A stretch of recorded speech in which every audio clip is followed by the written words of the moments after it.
In a galaxy rife with chaos and doom, Inquisitor Cloud of Cloud Corp found himself on a rather peculiar mission, to buy a Imperial Space Marine chapter. This wasn't just any chapter, mind you. He had set his sights on the Aura Marines, known for their neon red armor with stone steel trim, and their strict adherence to bizarre chapter rules. Cloud strode into their fortress monastery, the blazing citadel, adjusting his long coat over his power armor as his mask exodermis cracked with stranger energy, trying to exude an air of mysterious authority. Unfortunately, he tripped over a poorly placed power cord and nearly face-planted. "Piss," he yelled to himself, brushing off imaginary dust. The Marines, all 9 feet of them, stood rigidly at attention, their visors glinting ominously. At the front, Chapter Master Hyde Unleashedus towered over the rest, gripping his power samurai sword as if it were a beloved pet. "Inquisitor Cloud," he rumbled, "to what do we owe the displeasure?" Cloud cleared his throat, trying to regain his composure. "I've come to discuss a proposal." He spread his arms wide, only to knock over a Vox system on the table. "I'm looking to acquire your esteemed chapter." Hyde's eyes narrowed. "Acquire? Do you mean to purchase us like some sort of intergalactic discount furniture?" Cloud quickly recovered. "Well, not exactly. More like a partnership. You see, you're facing tyrannid threats, and I have resources." "Resources?" Hyde interrupted, visibly unimpressed. "We are the Aura Marines. Our code forbids us from teaming up with anyone who hasn't proven themselves worthy. And we don't do discounts." Well, I mean, what if I threw in some chapter relic?" Cloud offered, recalling the sad tale of their previous chapter master, John Guyot, who had perished during an orc ambush while serving Hot Pockets. The Marines visibly perked up at the mention of chapter relics. "Hot Pockets?" one Marine echoed, raising an eyebrow. "You have our attention." Cloud grinned. "I have a 2 relic of the last battle that John Guyot held in his grasp from his final battle." Hyde crossed his arms, clearly intrigued yet skeptical. "And what do you want in exchange for these relics?" "I want your chapter's fierce combat prowess in the ongoing fight against the Tyrannids. Think about it, your chapter will have what most precious to them." The other Marines whispered among themselves, nodding. Cloud raised an eyebrow, realizing this could either go very well or very poorly. "Let's make a deal. I'll let you see the relic and smell them. If you like them, we'll discuss terms. If not, well, I'll just have to leave." Hyde considered this. "Very well. But know this, if the relic you have are a farce, we will take drastic measures." Cloud nodded, "Understood. I shall bring your chapter treasures."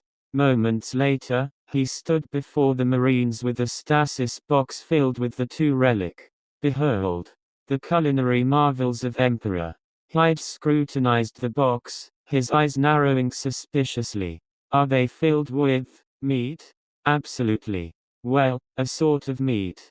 Mostly meat-like, I assure you," Cloud responded, with a grin ear to ear with dramatic flair. Hyde opened the stasis box.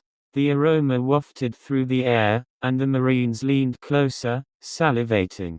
"I haven't smelled anything this good since John Guyot's legendary Hot Pocket ambush," Hyde declared, his voice filled with nostalgia. The Marines erupted into laughter, remembering their fallen leader and his tragic fate. Cloud seized the moment. "You see, Hot Pockets can inspire greatness. Behold." One veteran Marine came from the crowd, and the room fell silent as he held the Hot Pocket over his head, his eyes widening in disbelief. "By the Emperor! This is amazing!" he exclaimed. The others quickly kneeled before the glory of what the Emperor has provided, bathing in the relic's power. "I can feel the power coursing through me," another Marine shouted, striking a pose. Hyde, watching the Marines revel in their unexpected feast, felt the last vestiges of resistance fading. Perhaps we could discuss terms after all. Cloud nearly danced with joy, but he quickly composed himself. Excellent. Together, we will take down the Tyrannids and save the sector.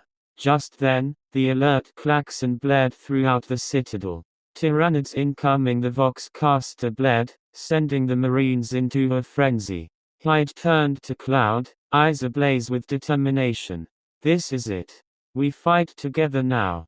Cloud, caught off guard, stammered, wait, I thought we were negotiating. No time. Grab a weapon, Hyde shouted, tossing one to Cloud, who fumbled and nearly dropped it.